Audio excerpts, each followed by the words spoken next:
Welcome, dear listeners, to the voice of Sherlock, where the legendary tales of the greatest detective come alive. Today, we invite you to join us on a journey into the world of mystery and intrigue as we unravel the adventure of the Copper Beeches. Prepare to be captivated by Sir Arthur Conan Doyle's masterful storytelling, where nothing is as it seems, and every clue leads to a thrilling revelation. Sit back, relax, and let the game begin. To the man who loves art for its own sake, remarked Sherlock Holmes, tossing aside the advertisement sheet of the Daily Telegraph, it is frequently in its least important and lowliest manifestations that the keenest pleasure is to be derived.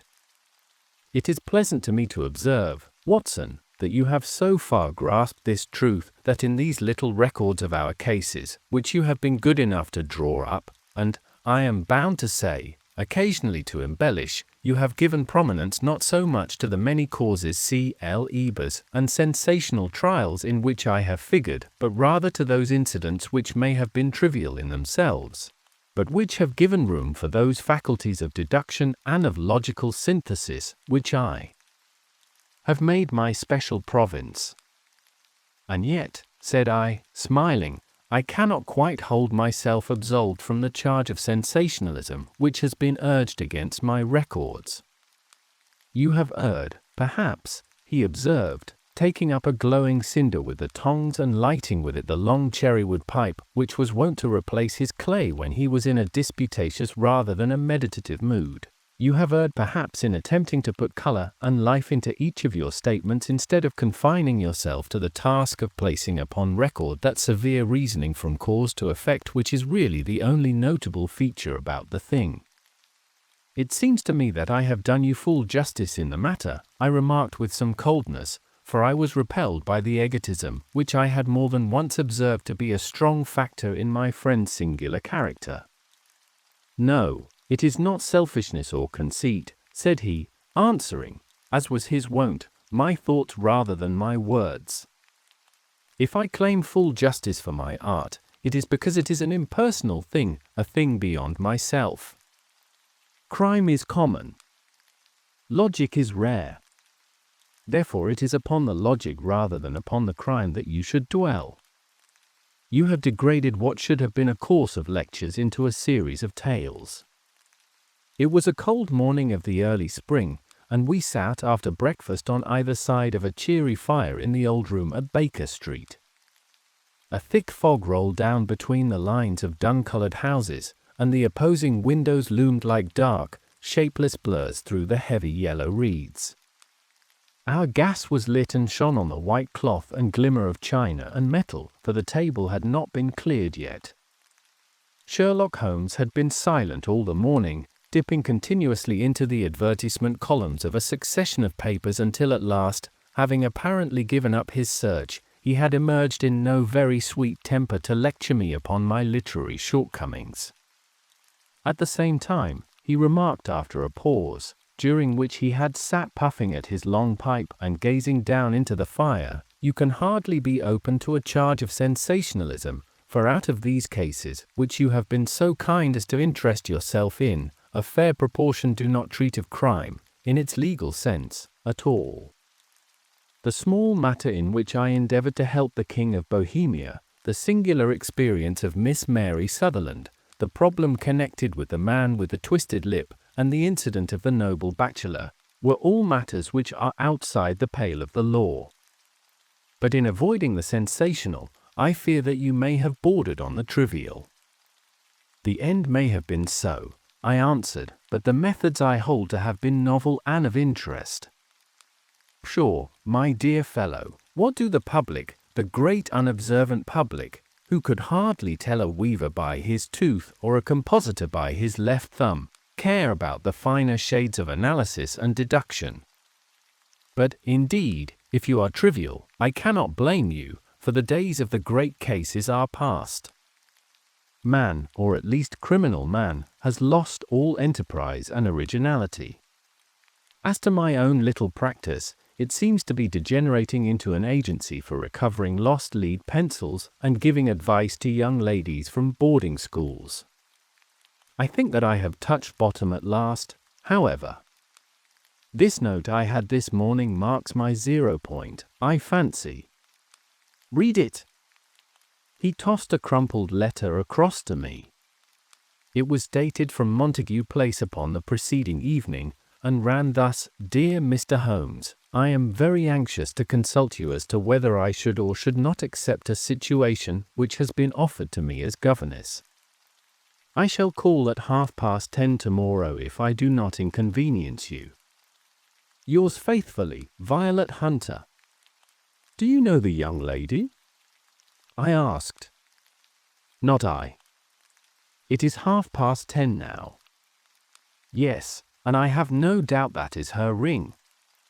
It may turn out to be of more interest than you think. You remember that the affair of the blue carbuncle, which appeared to be a mere whim at first, developed into a serious investigation.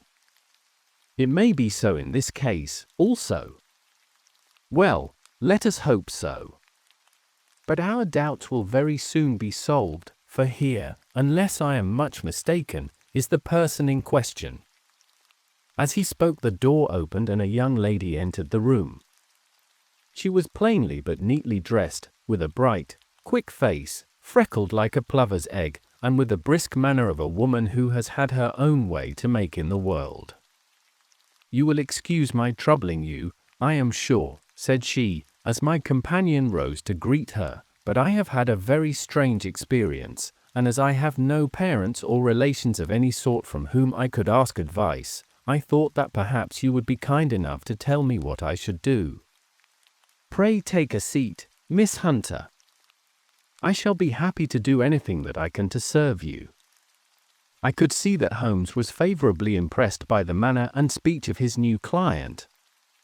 He looked her over in his searching fashion, and then composed himself, with his lids drooping and his fingertips together, to listen to her story. "I have been a governess for 5 years," said she, "in the family of Colonel Spence Munro, but 2 months ago the Colonel received an appointment at Halifax, in Nova Scotia, and took his children over to America with him, so that I found myself without a situation. I advertised, and I answered advertisements, but without success. At last the little money which I had saved began to run short, and I was at my wits' end as to what I should do. There is a well-known agency for governesses in the West End called Westaway's, and there I used to call about once a week in order to see whether anything had turned up which might suit me. Westaway was the name of the founder of the business, but it is really managed by Miss Stoper. She sits in her own little office, and the ladies who are seeking employment wait in an anteroom, and are then shown in one by one, when she consults her ledgers and sees whether she has anything which would suit them. Well, when I called last week I was shown into the little office as usual, but I found that Miss Stoper was not alone. A prodigiously stout man with a very smiling face and a great heavy chin which rolled down in fold upon fold over his throat sat at her elbow with a pair of glasses on his nose, looking very earnestly at the ladies who entered. As I came in he gave quite a jump in his chair and turned quickly to Miss Stoper. "That will do," said he. "I could not ask for anything better." "Capital! Capital!" He seemed quite enthusiastic and rubbed his hands together in the most genial fashion. He was such a comfortable-looking man that it was quite a pleasure to look at him. "You are looking for a situation, miss?" he asked. "Yes, sir." "As governess?" "Yes, sir." "And what salary do you ask?" "I had £4 a month in my last place with Colonel Spence Munro." "Oh, tut, tut!" Sweating, rank sweating, he cried, throwing his fat hands out into the air like a man who is in a boiling passion. How could anyone offer so pitiful a sum to a lady with such attractions and accomplishments? "My accomplishments, sir, may be less than you imagine," said I. "A little French, a little German, music, and drawing." "Tut, tut!" he cried. "This is all quite beside the question. The point is, have you or have you not the bearing and deportment of a lady? There it is in a nutshell. If you have not, you are not fitted for the rearing of a child who may some day play a considerable part in the history of the country. But if you have, why, then, how could any gentleman ask you to condescend to accept anything under the 3 figures? Your salary with me, madam, would commence at £100 a year. You may imagine, Mr. Holmes, that to me, destitute as I was, such an offer seemed almost too good to be true. The gentleman, however, seeing perhaps the look of incredulity upon my face, opened a pocket-book and took out a note. "It is also my custom," said he, smiling in the most pleasant fashion until his eyes were just 2 little shining slits amid the white creases of his face, "to advance to my young ladies half their salary beforehand, so that they may meet any little expenses of their journey and their wardrobe." It seemed to me that I had never met so fascinating and so thoughtful a man. As I was already in debt to my tradesman, the advance was a great convenience, and yet there was something unnatural about the whole transaction which made me wish to know a little more before I quite committed myself. "May I ask where you live, sir?" said I. "In Hampshire." "Charming rural place. The Copper Beeches, 5 miles on the far side of Winchester. It is the most lovely country, my dear young lady, and the dearest old country house." "And my duties, sir?" "I should be glad to know what they would be." "One child, one dear little romper just 6 years old. Oh, if you could see him killing cockroaches with a slipper. Smack! Smack! Smack! 3 gone before you could wink." He leaned back in his chair and laughed his eyes into his head again. I was a little startled at the nature of the child's amusement, but the father's laughter made me think that perhaps he was joking. "My sole duties, then," I asked, "are to take charge of a single child?" "No, no, not the sole, my dear young lady," he cried. "Your duty would be, as I am sure your good sense would suggest, to obey any little commands my wife might give, provided always that they were such commands as a lady might with propriety obey. You see no difficulty, eh? I should be happy to make myself useful." "Quite so. In dress now, for example. We are faddy people, you know, faddy but kind-hearted. If you were asked to wear any dress which we might give you, you would not object to our little whim. Eh?" "No," said I, considerably astonished at his words. "Or to sit here, or sit there, that would not be offensive to you?" "Oh, no." "Or to cut your hair quite short before you come to us?" I could hardly believe my ears. As you may observe, Mr. Holmes, my hair is somewhat luxuriant and of a rather peculiar tint of chestnut. It has been considered artistic. I could not dream of sacrificing it in this offhand fashion. "I am afraid that that is quite impossible," said I. He had been watching me eagerly out of his small eyes, and I could see a shadow pass over his face as I spoke. "I am afraid that it is quite essential," said he. "It is a little fancy of my wife's, and ladies' fancies, you know, madam, ladies' fancies must be consulted." "And so you won't cut your hair?" "No, sir, I really could not," I answered firmly. "Ah, very well, then that quite settles the matter. It is a pity, because in other respects you would really have done very nicely. In that case, Miss Stoper, I had best inspect a few more of your young ladies." The manageress had sat all this while busy with her papers without a word to either of us, but she glanced at me now with so much annoyance upon her face that I could not help suspecting that she had lost a handsome commission through my refusal. "Do you desire your name to be kept upon the books?" she asked. "If you please, Miss Stoper." "Well, really," It seems rather useless, since you refuse the most excellent offers in this fashion," said she sharply. "You can hardly expect us to exert ourselves to find another such opening for you. Good day to you, Miss Hunter." She struck a gong upon the table, and I was shown out by the page. Well, Mr. Holmes, when I got back to my lodgings and found little enough in the cupboard, and 2 or 3 bills upon the table, I began to ask myself whether I had not done a very foolish thing. After all, if these people had strange fads and expected obedience on the most extraordinary matters, they were at least ready to pay for their eccentricity. Very few governesses in England are getting £100 a year. Besides, what use was my hair to me? Many people are improved by wearing it short, and perhaps I should be among the number. Next day, I was inclined to think that I had made a mistake, and by the day after I was sure of it. I had almost overcome my pride so far as to go back to the agency and inquire whether the place was still open when I received this letter from the gentleman himself. I have it here, and I will read it to you. The Copper Beeches, near Winchester. Dear Miss Hunter, Miss Stoper has very kindly given me your address, and I write from here to ask you whether you have reconsidered your decision.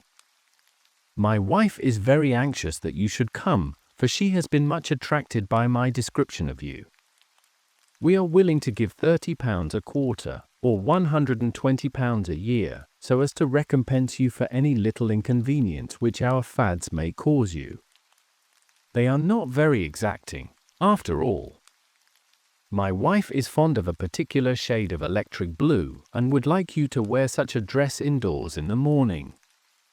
You need not, however, go to the expense of purchasing one, as we have one belonging to my dear daughter Alice, now in Philadelphia, which would, I should think, fit you very well. Then, as to sitting here or there, or amusing yourself in any manner indicated, that need cause you no inconvenience. As regards your hair, it is no doubt a pity, especially as I could not help remarking its beauty during our short interview, but I am afraid that I must remain firm upon this point, and I only hope that the increased salary may recompense you for the loss. Your duties, as far as the child is concerned, are very light. Now do try to come, and I shall meet you with a dog-cart at Winchester. Let me know your train. Yours faithfully, Jethro Rucastle. That is the letter which I have just received, Mr. Holmes, and my mind is made up that I will accept it. I thought, however, that before taking the final step I should like to submit the whole matter to your consideration. Well, Miss Hunter, if your mind is made up, that settles the question, said Holmes, smiling. But you would not advise me to refuse? I confess that it is not the situation which I should like to see a sister of mine apply for. What is the meaning of it all, Mr. Holmes? Ah, I have no data. I cannot tell. Perhaps you have yourself formed some opinion? Well, there seems to me to be only one possible solution. Mr. Rucastle seemed to be a very kind, good-natured man. Is it not possible that his wife is a lunatic, that he desires to keep the matter quiet for fear she should be taken to an asylum, and that he humors her fancies in every way in order to prevent an outbreak? That is a possible solution. In fact, as matters stand, it is the most probable one. But in any case it does not seem to be a nice household for a young lady. But the money, Mr. Holmes, the money. Well, yes, of course the pay is good, too good.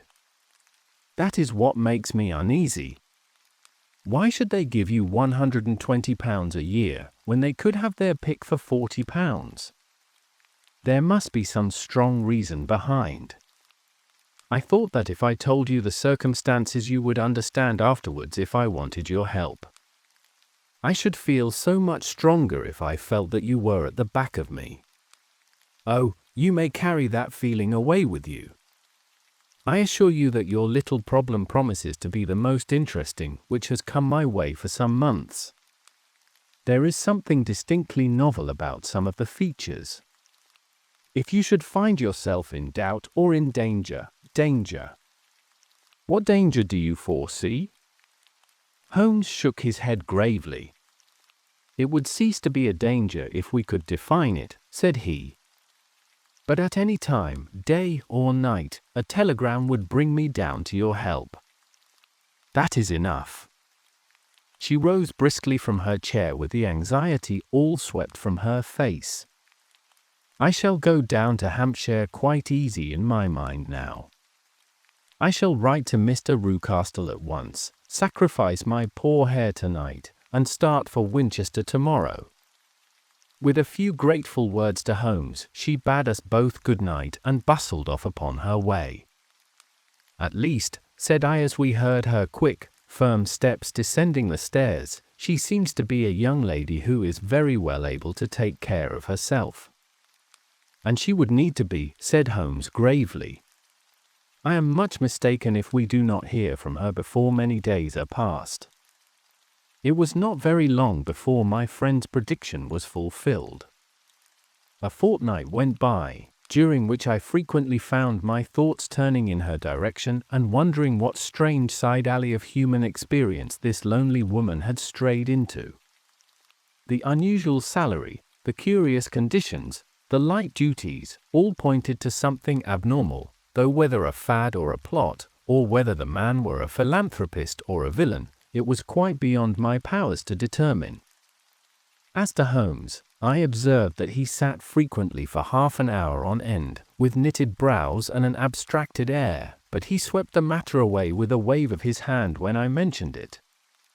Data! Data! Data! He cried impatiently. I can't make bricks without clay. And yet he would always wind up by muttering that no sister of his should ever have accepted such a situation. The telegram which we eventually received came late one night just as I was thinking of turning in and Holmes was settling down to one of those all-night chemical researches which he frequently indulged in, when I would leave him stooping over a retort and a test tube at night and find him in the same position when I came down to breakfast in the morning. He opened the yellow envelope, and then, glancing at the message, threw it across to me. Just look up the trains in Bradshaw, said he, and turned back to his chemical studies. The summons was a brief and urgent one. Please be at the Black Swan Hotel at Winchester at midday tomorrow, it said. Do come. I am at my wit's end. Hunter. Will you come with me? Asked Holmes, glancing up. I should wish to. Just look it up, then. There is a train at 9:30, said I, glancing over my Bradshaw. It is due at Winchester at 11:30. That will do very nicely. Then perhaps I had better postpone my analysis of the acetones, as we may need to be at our best in the morning. By 11 o'clock the next day, we were well upon our way to the old English capital. Holmes had been buried in the morning papers all the way down, but after we had passed the Hampshire border he threw them down and began to admire the scenery. It was an ideal spring day, a light blue sky, flecked with little fleecy white clouds drifting across from west to east. The sun was shining very brightly, and yet there was an exhilarating nip in the air, which set an edge to a man's energy. All over the countryside, away to the rolling hills around Aldershot, the little red and grey roofs of the farmsteadings peeped out from amid the light green of the new foliage. Are they not fresh and beautiful? I cried with all the enthusiasm of a man fresh from the fogs of Baker Street. But Holmes shook his head gravely. Do you know, Watson, said he, that it is one of the curses of a mind with a turn like mine that I must look at everything with reference to my own special subject. You look at these scattered houses, and you are impressed by their beauty. I look at them, and the only thought which comes to me is a feeling of their isolation and of the impunity with which crime may be committed there. Good heavens! I cried. Who would associate crime with these dear old homesteads? They always fill me with a certain horror. It is my belief, Watson, founded upon my experience, that the lowest and vilest alleys in London do not present a more dreadful record of sin than does the smiling and beautiful countryside. You horrify me. But the reason is very obvious. The pressure of public opinion can do in the town what the law cannot accomplish. There is no lane so vile that the scream of a tortured child, or the thud of a drunkard's blow, does not beget sympathy and indignation among the neighbours, and then the whole machinery of justice is ever so close that a word of complaint can set it going, and there is but a step between the crime and the dock. But look at these lonely houses, each in its own fields, filled for the most part with poor ignorant folk who know little of the law. Think of the deeds of hellish cruelty, the hidden wickedness which may go on, year in, year out, in such places, and none the wiser. Had this lady who appeals to us for help gone to live in Winchester, I should never have had a fear for her. It is the 5 miles of country which makes the danger. Still, it is clear that she is not personally threatened. No. If she can come to Winchester to meet us, she can get away. Quite so. She has her freedom. What can be the matter, then? Can you suggest no explanation? I have devised 7 separate explanations, each of which would cover the facts as far as we know them. But which of these is correct can only be determined by the fresh information which we shall no doubt find waiting for us. Well, there is the tower of the cathedral, and we shall soon learn all that Miss Hunter has to tell. The Black Swan is an inn of repute in the High Street, at no distance from the station, and there we found the young lady waiting for us. She had engaged a sitting room, and our lunch awaited us upon the table. I am so delighted that you have come, she said earnestly. It is so very kind of you both, but indeed I do not know what I should do. Your advice will be altogether invaluable to me. Pray tell us what has happened to you. I will do so, and I must be quick, for I have promised Mr. Rucastle to be back before 3. I got his leave to come into town this morning, though he little knew for what purpose. Let us have everything in its due order. Holmes thrust his long thin legs out towards the fire and composed himself to listen. In the first place, I may say that I have met, on the whole, with no actual ill treatment from Mr. and Mrs. Rucastle. It is only fair to them to say that. But I cannot understand them, and I am not easy in my mind about them. What can you not understand? Their reasons for their conduct. But you shall have it all just as it occurred. When I came down, Mr. Rucastle met me here and drove me in his dog-cart to the Copper Beeches. It is, as he said, beautifully situated, but it is not beautiful in itself, for it is a large square block of a house, whitewashed, but all stained and streaked with damp and bad weather. There are grounds round it, woods on 3 sides, and on the 4th a field which slopes down to the Southampton High Road, which curves past about 100 yards from the front door. This ground in front belongs to the house, but the woods all round are part of Lord Southerton's preserves. A clump of copper beeches immediately in front of the hall door has given its name to the place. I was driven over by my employer, who was as amiable as ever, and was introduced by him that evening to his wife and the child.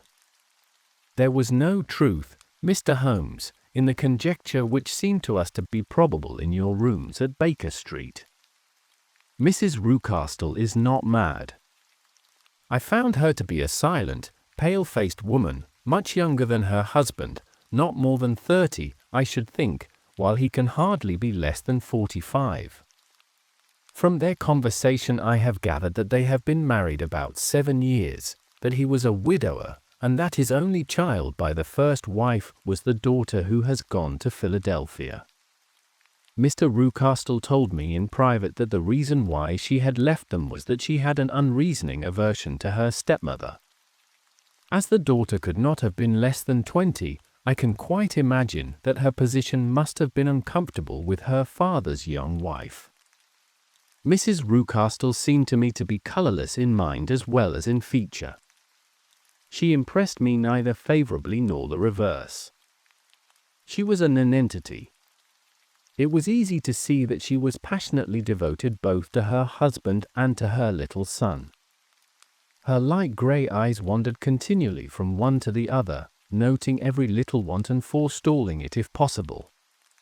He was kind to her also in his bluff, boisterous fashion, and on the whole they seemed to be a happy couple. And yet she had some secret sorrow, this woman. She would often be lost in deep thought, with the saddest look upon her face. More than once I have surprised her in tears. I have thought sometimes that it was the disposition of her child which weighed upon her mind, for I have never met so utterly spoiled and so ill-natured a little creature. He is small for his age, with a head which is quite disproportionately large. His whole life appears to be spent in an alternation between savage fits of passion and gloomy intervals of sulking. Giving pain to any creature weaker than himself seems to be his one idea of amusement, and he shows quite remarkable talent in planning the capture of mice, little birds, and insects. But I would rather not talk about the creature, Mr. Holmes, and, indeed, he has little to do with my story. I am glad of all details. Remark, my friend, whether they seem to you to be relevant or not. I shall try not to miss anything of importance. The one unpleasant thing about the house, which struck me at once, was the appearance and conduct of the servants. There are only two, a man and his wife. Toller, for that is his name, is a rough, uncouth man, with grizzled hair and whiskers, and a perpetual smell of drink. Twice since I have been with them he has been quite drunk, and yet Mr. Rucastle seemed to take no notice of it. His wife is a very tall and strong woman with a sour face, as silent as Mrs. Rucastle and much less amiable. They are a most unpleasant couple, but fortunately I spend most of my time in the nursery and my own room, which are next to each other in one corner of the building. For 2 days after my arrival at the Copper Beeches my life was very quiet. On the third, Mrs. Rucastle came down just after breakfast and whispered something to her husband. "Oh, yes," said he, turning to me, "we are very much obliged to you, Miss Hunter, for falling in with our whims so far as to cut your hair. I assure you that it has not detracted in the tiniest iota from your appearance. We shall now see how the electric blue dress will become you. You will find it laid out upon the bed in your room, and if you would be so good as to put it on we should both be extremely obliged." The dress which I found waiting for me was of a peculiar shade of blue. It was of excellent material, a sort of beige, but it bore unmistakable signs of having been worn before. It could not have been a better fit if I had been measured for it. Both Mr. and Mrs. Rucastle expressed a delight at the look of it, which seemed quite exaggerated in its vehemence. They were waiting for me in the drawing-room, which is a very large room, stretching along the entire front of the house, with 3 long windows reaching down to the floor. A chair had been placed close to the central window, with its back turned towards it. In this I was asked to sit, and then Mr. Rucastle, walking up and down on the other side of the room, began to tell me a series of the funniest stories that I have ever listened to. You cannot imagine how comical he was, and I laughed until I was quite weary. Mrs. Rucastle, however, who has evidently no sense of humour, never so much as smiled, but sat with her hands in her lap, and a sad, anxious look upon her face. After an hour or so, Mr. Rucastle suddenly remarked that it was time to commence the duties of the day, and that I might change my dress and go to little Edward in the nursery. 2 days later this same performance was gone through under exactly similar circumstances. Again I changed my dress, again I sat in the window, and again I laughed very heartily at the funny stories of which my employer had an immense repertoire, and which he told inimitably. Then he handed me a yellow-backed novel, and moving my chair a little sideways, that my own shadow might not fall upon the page, he begged me to read aloud to him. I read for about 10 minutes, beginning in the heart of a chapter, and then suddenly, in the middle of a sentence, he ordered me to cease and to change my dress. You can easily imagine, Mr. Holmes, how curious I became as to what the meaning of this extraordinary performance could possibly be. They were always very careful, I observed, to turn my face away from the window, so that I became consumed with the desire to see what was going on behind my back. At first it seemed to be impossible, but I soon devised a means. My hand mirror had been broken, so a happy thought seized me, and I concealed a piece of the glass in my handkerchief. On the next occasion, in the midst of my laughter, I put my handkerchief up to my eyes, and was able with a little management to see all that there was behind me. I confess that I was disappointed. There was nothing. At least that was my first impression. At the second glance, however, I perceived that there was a man standing in the Southampton Road, a small bearded man in a grey suit, who seemed to be looking in my direction. The road is an important highway, and there are usually people there. This man, however, was leaning against the railings which bordered our field and was looking earnestly up. I lowered my handkerchief and glanced at Mrs. Rucastle to find her eyes fixed upon me with a most searching gaze. She said nothing, but I am convinced that she had divined that I had a mirror in my hand and had seen what was behind me. She rose at once. "Jeffro," said she, "there is an impertinent fellow upon the road there who stares up at Miss Hunter." "No friend of yours, Miss Hunter?" he asked. "No, I know no one in these parts." "Dear me! How very impertinent! Kindly turn round and motion to him to go away. Surely it would be better to take no notice." No, we should have him loitering here always. Kindly turn round and wave him away like that." I did as I was told, and at the same instant Mrs. Rucastle drew down the blind. That was a week ago, and from that time I have not sat again in the window, nor have I worn the blue dress, nor seen the man in the road. "Pray continue," said Holmes. "Your narrative promises to be a most interesting one. You will find it rather disconnected, I fear, and there may prove to be little relation between the different incidents of which I speak. On the very first day that I was at the Copper Beeches, Mr. Rucastle took me to a small outhouse which stands near the kitchen door. As we approached it I heard the sharp rattling of a chain, and the sound as of a large animal moving about. "Look in here," said Mr. Rucastle, showing me a slit between two planks. "Is he not a beauty?" I looked through, and was conscious of two glowing eyes, and of a vague figure huddled up in the darkness. "Don't be frightened," said my employer, laughing at the start which I had given. "It's only Carlo, my mastiff. I call him mine, but really old Tola, my groom, is the only man who can do anything with him. We feed him once a day, and not too much then, so that he is always as keen as mustard. Tola lets him loose every night, and God help the trespasser whom he lays his fangs upon. For goodness sake don't you ever on any pretext set your foot over the threshold at night, for it's as much as your life is worth."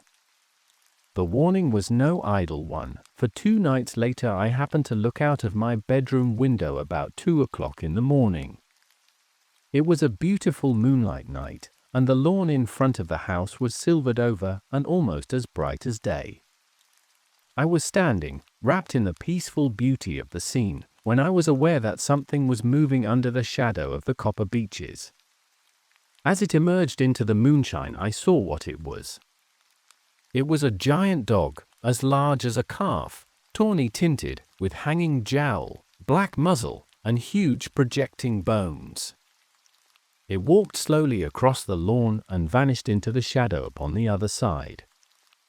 That dreadful sentinel sent a chill to my heart, which I do not think that any burglar could have done.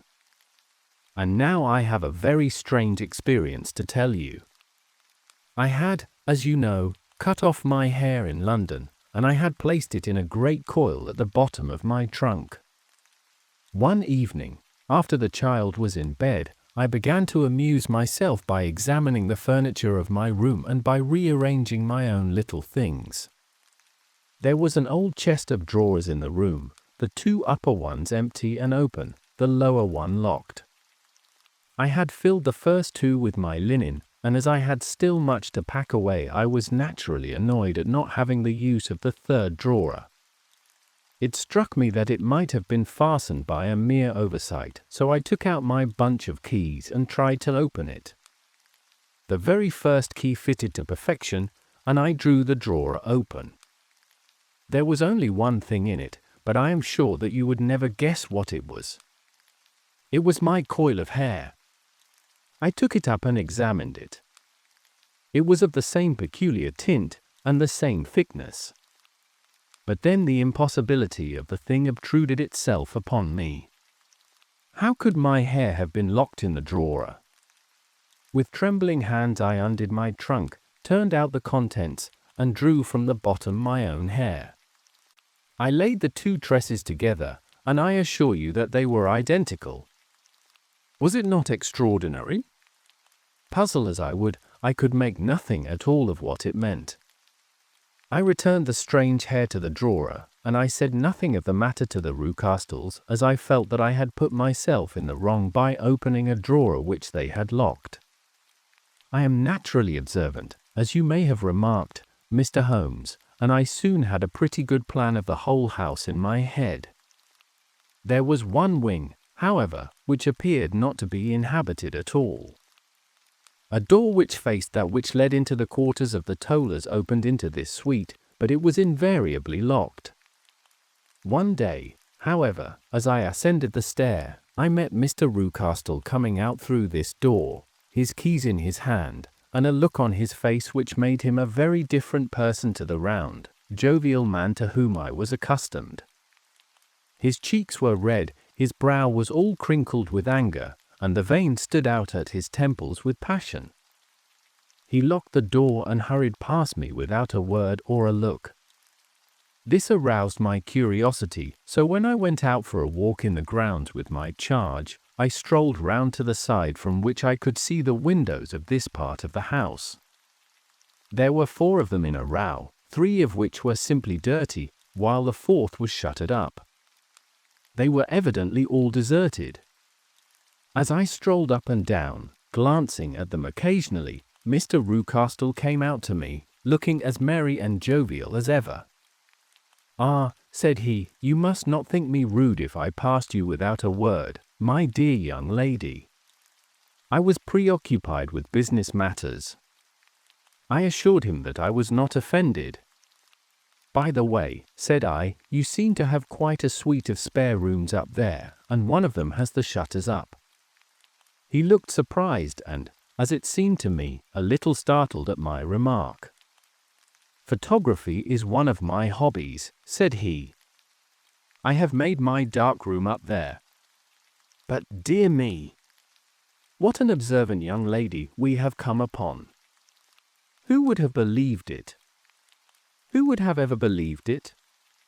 He spoke in a jesting tone, but there was no jest in his eyes as he looked at me. I read suspicion there and annoyance, but no jest. Well, Mr. Holmes, from the moment that I understood that there was something about that suite of rooms, which I was not to know, I was all on fire to go over them. It was not mere curiosity, though I have my share of that.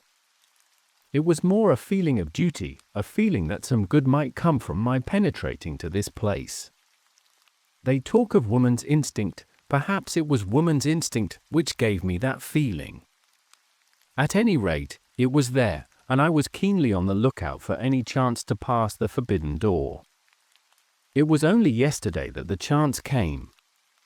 I may tell you that, besides Mr. Rucastle, both Toller and his wife find something to do in these deserted rooms, and I once saw him carrying a large black linen bag with him through the door. Recently he has been drinking hard, and yesterday evening he was very drunk, and when I came upstairs there was the key in the door. I have no doubt at all that he had left it there. Mr. and Mrs. Rucastle were both downstairs, and the child was with them, so that I had an admirable opportunity.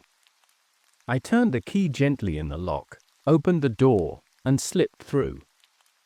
There was a little passage in front of me, unpapered and uncarpeted, which turned at a right angle at the farther end. Round this corner were 3 doors in a line, the first and third of which were open. They each led into an empty room, dusty and cheerless, with 2 windows in the one and one in the other, so thick with dirt that the evening light glimmered dimly through them. The center door was closed, and across the outside of it had been fastened one of the broad bars of an iron bed, padlocked at one end to a ring in the wall, and fastened at the other with stout cord. The door itself was locked as well, and the key was not there. This barricaded door corresponded clearly with the shuttered window outside, and yet I could see by the glimmer from beneath it that the room was not in darkness. Evidently, there was a skylight which let in light from above. As I stood in the passage gazing at the sinister door, and wondering what secret it might veil, I suddenly heard the sound of steps within the room and saw a shadow pass backward and forward against the little slit of dim light which shone out from under the door. A mad, unreasoning terror rose up in me at the sight. Mr. Holmes. My overstrung nerves failed me suddenly, and I turned and ran as though some dreadful hand were behind me clutching at the skirt of my dress. I rushed down the passage, through the door, and straight into the arms of Mr. Rucastle, who was waiting outside. "So," said he, smiling, "it was you, then?" I thought that it must be when I saw the door open. "Oh, I am so frightened," I panted. "My dear young lady. My dear young lady." You cannot think how caressing and soothing his manner was, and what has frightened you, my dear young lady. But his voice was just a little too coaxing. He overdid it. I was keenly on my guard against him. "I was foolish enough to go into the empty wing," I answered. "But it is so lonely and eerie in this dim light that I was frightened and ran out again." "Oh, it is so dreadfully still in there." "Only that," said he, looking at me keenly.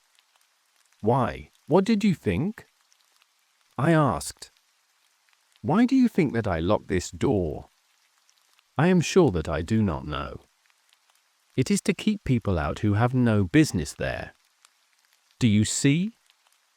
He was still smiling in the most amiable manner. "I am sure if I had known, well, then, you know now. And if you ever put your foot over that threshold again," here in an instant the smile hardened into a grin of rage, and he glared down at me with the face of a demon, "I'll throw you to the mastiff." I was so terrified that I do not know what I did. I suppose that I must have rushed past him into my room. I remember nothing until I found myself lying on my bed trembling all over. Then I thought of you, Mr. Holmes. I could not live there longer without some advice. I was frightened of the house, of the man, of the woman, of the servants, even of the child. They were all horrible to me. If I could only bring you down, all would be well. Of course I might have fled from the house, but my curiosity was almost as strong as my fears. My mind was soon made up. I would send you a wire. I put on my hat and cloak, went down to the office, which is about half a mile from the house, and then returned, feeling very much easier. A horrible doubt came into my mind as I approached the door lest the dog might be loose, but I remembered that Tola had drunk himself into a state of insensibility that evening, and I knew that he was the only one in the household who had any influence with the savage creature, or who would venture to set him free. I slipped in safety and lay awake half the night in my joy at the thought of seeing you.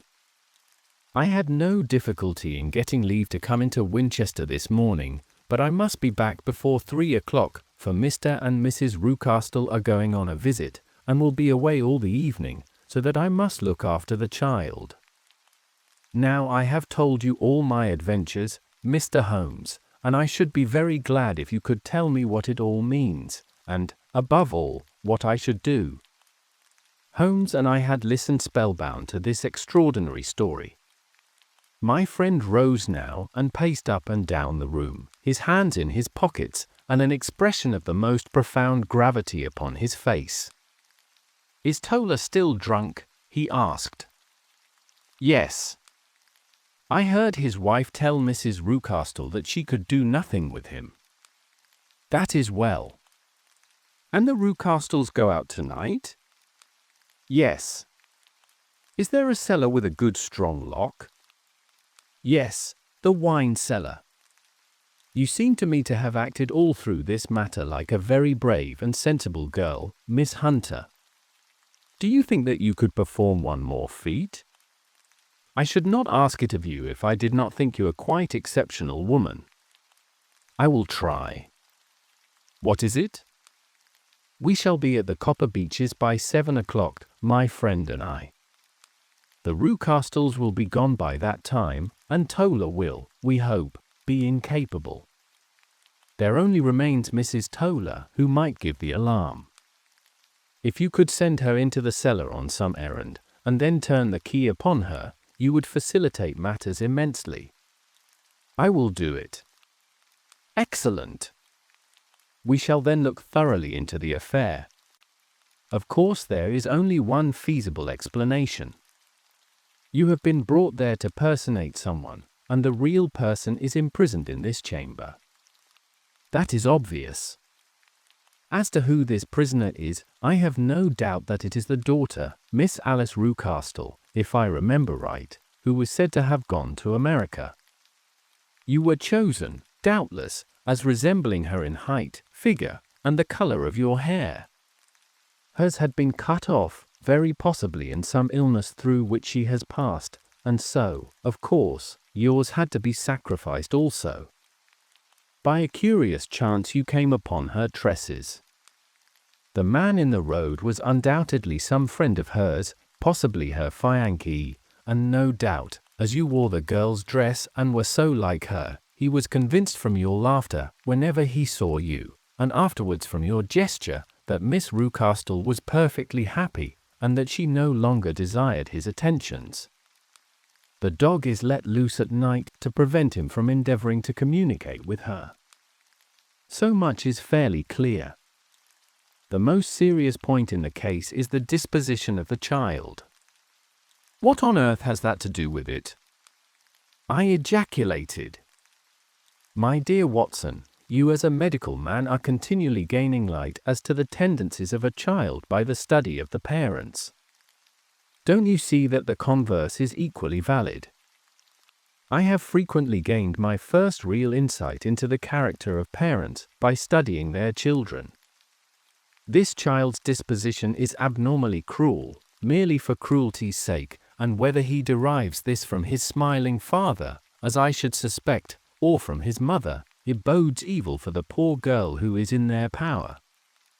"I am sure that you are right, Mr. Holmes," cried our client. "1,000 things come back to me which make me certain that you have hit it.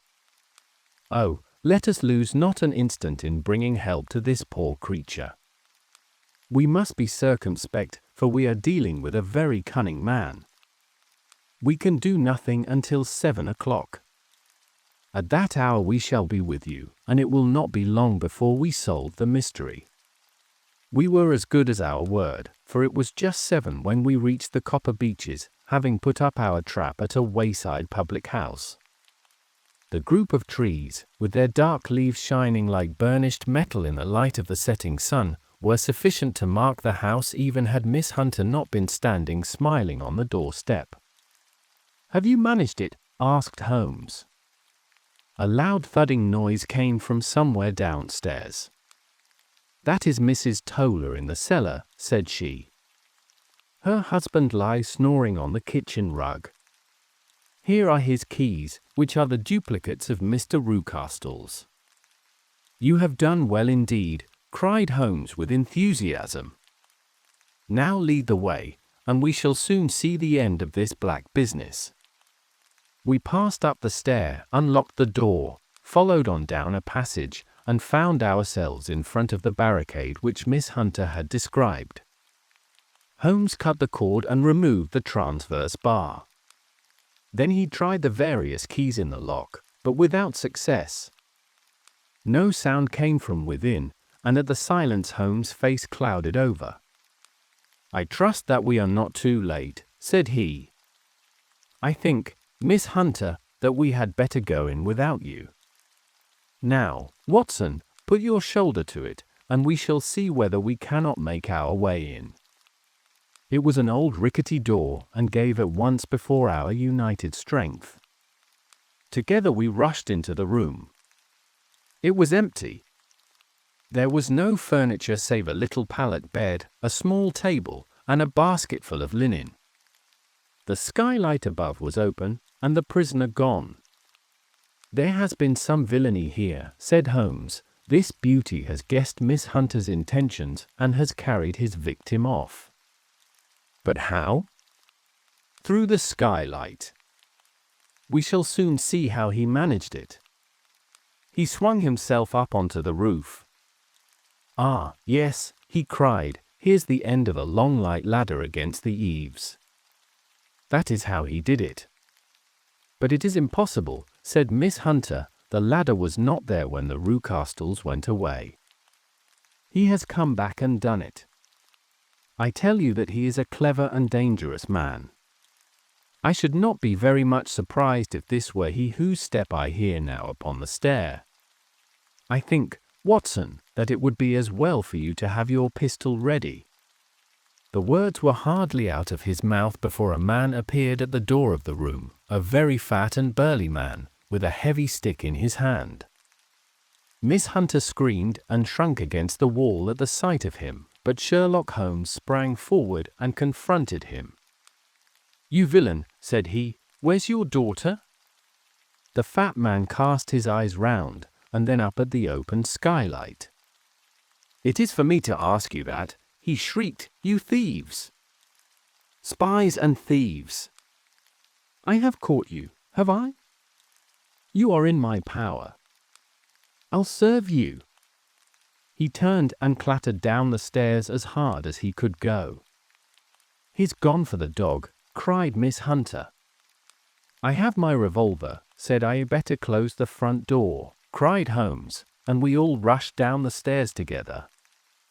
We had hardly reached the hall when we heard the baying of a hound, and then a scream of agony, with a horrible worrying sound which it was dreadful to listen to.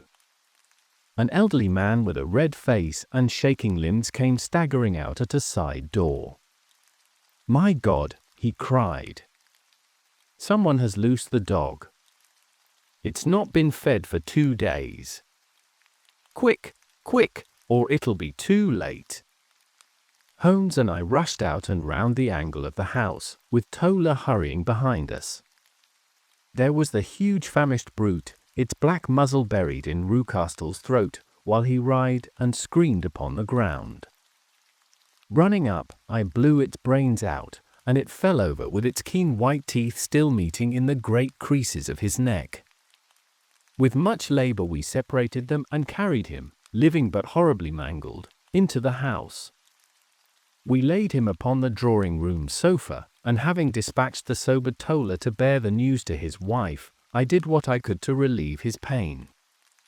We were all assembled round him when the door opened, and a tall, gaunt woman entered the room. "Mrs. Toller," cried Miss Hunter. "Yes, miss. Mr. Rucastle let me out when he came back before he went up to you." "Ah, miss, It is a pity you didn't let me know what you were planning, for I would have told you that your pains were wasted." "Ah," said Holmes, looking keenly at her. "It is clear that Mrs. Toller knows more about this matter than anyone else." "Yes, sir, I do, and I am ready enough to tell what I know." "Then, pray, sit down, and let us hear it, for there are several points on which I must confess that I am still in the dark." "I will soon make it clear to you," said she, "and I'd have done so before now if I could hard got out from the cellar. If there's police court business over this, you'll remember that I was the one that stood your friend, and that I was Miss Alice's friend too. She was never happy at home, Miss Alice wasn't, from the time that her father married again. She was slighted like and had no say in anything, but it never really became bad for her until after she met Mr. Fowler at a friend's house. As well as I could learn, Miss Alice had rights of her own by will, but she was so quiet and patient, that she never said a word about them, but just left everything in Mr. Rucastle's hands. He knew he was safe with her, but when there was a chance of a husband coming forward, who would ask for all that the law would give him, then her father thought it time to put a stop on it. He wanted her to sign a paper, so that whether she married or not, he could use her money. When she wouldn't do it, he kept on worrying her until she got brain fever, and for 6 weeks was at death's door. Then she got better at last, all worn to a shadow, and with her beautiful hair cut off, but that didn't make no change in her young man, and he stuck to her as true as man could be." "Ah," said Holmes, "I think that what you have been good enough to tell us makes the matter fairly clear, and that I can deduce all that remains. Mr. Rucastle then, I presume, took to this system of imprisonment?" "Yes, sir." "And brought Miss Hunter down from London in order to get rid of the disagreeable persistence of Mr. Fowler?" "That was it, sir." "But Mr. Fowler, being a persevering man, as a good seaman should be, blockaded the house, and having met you succeeded by certain arguments, metallic or otherwise, in convincing you that your interests were the same as his. Mr. Fowler was a very kind-spoken, free-handed gentleman," said Mrs. Toller serenely. "And in this way he managed that your good man should have no want of drink, and that a ladder should be ready at the moment when your master had gone out." "You have it, sir, just as it happened." "I am sure we owe you an apology, Mrs. Toller," said Holmes, "for you have certainly cleared up everything which puzzled us. And here comes the country surgeon and Mrs. Rucastle, so I think, Watson, that we had best escort Miss Hunter back to Winchester, as it seems to me that our locker's standard now is rather a questionable one." And thus was solved the mystery of the sinister house with the copper beeches in front of the door. Mr. Rucastle survived, but was always a broken man, kept alive solely through the care of his devoted wife. They still live with their old servants, who probably know so much of Rucastle's past life that he finds it difficult to part from them. Mr. Fowler and Miss Rucastle were married, by special license, in Southampton the day after their flight, and he is now the holder of a government appointment in the island of Mauritius. As to Miss Violet Hunter, my friend Holmes, rather to my disappointment, manifested no further interest in her when once she had ceased to be the center of one of his problems, and she is now the head of a private school at Walsall, where I believe that she has met with considerable success. Thank you for joining us on The Voice of Sherlock for the adventure of the Copper Beeches. If you enjoyed this story, don't forget to like, share, and subscribe to our channel for more thrilling tales from the world of Sherlock Holmes. Stay tuned, dear listeners, as the next adventure awaits. Until then, the game is always afoot.